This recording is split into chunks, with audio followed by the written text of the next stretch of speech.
বাবা এটাকে দাঁড়িয়ে আছে, হয়তো তোমরা ভাবছো আসলে এর অবস্থা খুবই শোচনীয়। আসল ঘটনাটা তোমাদের কাছে শেয়ার করি।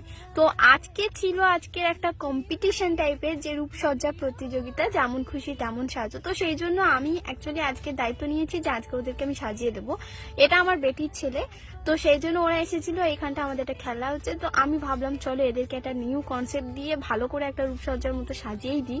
তো এখানটায় আমি ওর মাথায় ব্যান্ডেজ করে দিচ্ছিলাম, আর হাতে তো কনফিউজ হয়ে যাচ্ছিলাম যে কেমন ভাবে কি করতে হয়, প্রথমবার তো সেই জন্য।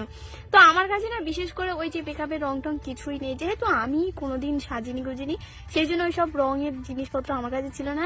আমি আঁকার যে জিনিসপত্র হয় সেইগুলো দিয়েই ওদের কাজ চালিয়ে দিয়েছিলাম, করে দিয়েছিলাম গোপ, তারপরে যে চোখের ভিতরে এক ঘুষি মারলে যেমন হয় না সেরকম। কি আমার কনসেপ্টটা ছিল, বইয়ের সাথে তর্ক করেছিলাম, তারপর বাকিটা ইতিহাস, এটাই ছিল। আর সত্যি বলতে ইতিহাসটা তোমরা হয়তো দেখেই নিয়েছো। তোমাদের কার কার এরকম ইতিহাস হয় আমাকে জানি।